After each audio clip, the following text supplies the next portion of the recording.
namiji yana so ki nuna mishi cewa ya iya kwanciya wurin saduwa, ya iya saduwa, ki nuna mishi duniyan nan al'amarin shi daidai yake da ke. Abubuwan da maza suke jin daɗi mata suna musu, yake sa suna jin cewa wannan soyayyen yana karuwa, ko kuma suna jin cewa suna mararan ganinki ko suna mararan jinki.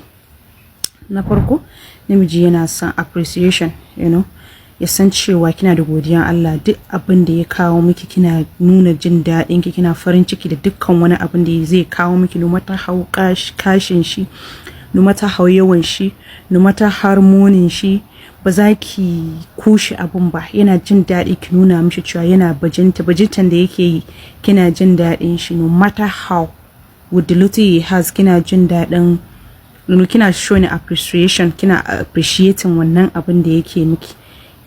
Namiji kuma yana jin daɗin ki dinga nuna mishi sabon abu. Yani misali, namiji yana so kina nuna mishi sabon abubuwa, kina ya gane cewa ko da yaushe fa in ya ganki ko kuma in ya ji maganarki akwai wani sabon style ko wani sabon iyayi da zaki mishi, ko kuma wani sabon shagwaba ko wani abu da ya makamancin haka. Kin gane, yana jawo attraction, yana jawo namiji ya ji cewa yana jin daɗi a cikin zuciyar shi. Kin gane, ba wai ke kullun inda kike nan kike ba diskaka, kin yi diskaka, ba wani sabon abu, ba wani sabon iyayi, ba wani sabon kalamai masu daɗi. Ki spicing up abin soyayyan, kina spicing up din shi. Namiji yana so ki nuna mishi cewa ya iya kwanciya wurin saduwa, ya iya saduwa, ki nuna mishi duniyan nan al'amarin shi daidai yake da ke, kin ya kware, kina jin daɗin shi. Namiji yana jin daɗi a cikin zuciyar shi, irin yayi wannan bajintan nan, ki nuna mishi cewa kai gaskiya ya kware, ba ke duk duniya baya shi. Namiji yana son wannan abu. Namiji yana son irin bayan saduwa haka, kuna zaune bayan an gama, irin ki dan rungume shi haka, ki nuna mishi irin kin ji daɗi, wai ki ta present din shi, kina jinjina mishi, kina sannu waye kina mushi maganganu wanda zai ji cewa jarumi ne, yayi kokari, ya kwanci. Saboda shi namiji a kullum burin shi ya kwantar miki da hankali, ya miki abin da zai gamsu, ya miki abin da zaki ji duk duniya baya shi. So a yanda kina nuna mishi wannan abin, daɗi yake ji a cikin zuciyar shi, da kuma mata, mu ma mata muna jin daɗin yabo da sauran ire-iren haka su ma maza su ma suna jin daɗin wa'annan abubuwan sosai. Namiji yana jin daɗin a yayin da ya shigo gida irin da bacin rai ko da damuwa haka, ya zo yana cikin damuwa, baya jin daɗi, yana cikin bacin rai. Namiji baya son ki cika tambayan shi me ke damun ka, a mace ne, mata ne, mu muke son ai ta tambaya mu me ke damun mu, tun muna a har sai mun faɗa. To namiji yana son kawai ki dan bar shi ya dan natsu.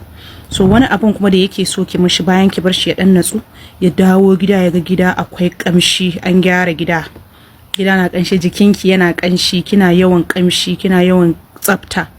In ya dawo ya ji ki cikin kamshin nan, to ko mun bacin ran da ya shigo zai dan sassauko, ya ganki cikin fara'a. Gane, ki dan rungumo shi haka, ki dora shi akan kirjinki. Namiji yana so mace ta rungume shi, ta dora shi akan kirjinta haka, tana mishi kaman yaro, kina dan shafa mishi daga kan shi haka zuwa bayan shi, kin dora shi akan kirjinki, ko kuma irin kina dan shafa mishi gemu haka. Namiji yana jin daɗi wani duk yawan bacin ran da ya zo da shi, da rashin natsuwa da damuwa da yake damun shi, wallahi yana dan sassaukowa, yana jin daɗi a cikin ran shi. In ya dawo isko ko ina tsaf kin iya tarba. Namiji yana jin daɗin wannan, namiji yana jin daɗin ki mishi sumba a forehead in shi, yani a goshin shi ki mishi sumba, a hannun shi ki dan dinga mishi sumba a hannu. Kun gane irin abun, yana son irin wannan, yana jin daɗi. Ko kuma irin yana tsaye ki rungumo shi ta bayan shi haka, ki dan sumbaci wuyan shi. Like namiji yana jin daɗin mace mai irin wa'annan abubuwan. Namiji yana jin daɗi sosai, kina ƙara shiga ran shi. Namiji yana jin daɗin wa'annan abubuwan, zaki ji ko da yaushe he find you attracted, yana son yayi magana da ki, ko yana so ya ji ki. Namiji yana jin daɗin kawai haka, kawai yana zaune ki kira shi, ko yana wurin aiki, ko yana wurin kasuwanci, ko wani abu dai makamancin haka, ko ya fita. Namiji yana son wannan wayan da ake, ko kuma wannan message da ake dan tura mishi, ki nuna mishi irin kai kina nan fa kina shishirya mishi yau fa akwai akwai style kala kala ko kuma yau akwai fa iya yau kin shimfiɗa mishi wani girki mai daɗi tun ba ma irin namijin nan mai son cin abinci ba ce mishi yau fa abinci ta musamman zai ci ko kuma yau fa an gyara al'amari yau wani style zaki mishi wallahi duk aikin da yake duk wani abu da yake natsuwan shi yana can ya koma miki yana tunanin ki. So idan mace mata za ku dinga ma maza irin wa'annan abubuwa ina ga a cikin kashi 100 na matsalolin da ake dan samu zai dan ragu. Haka kuma maza mata su ma suna bukatan yanda kuke son wa'annan abubuwan da nan sabo mata ma suna bukatan shi. So idan za a daure ana ma juna irin wa'annan abubuwa to insha Allah ina tunanin so ba zai dinga raguwa ba sai dai dinga karuwa. Most important tausayawa juna tausayawa juna.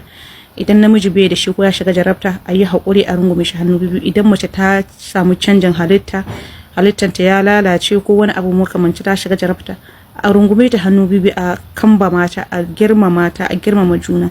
Allah ubangiji ya sa mu dace.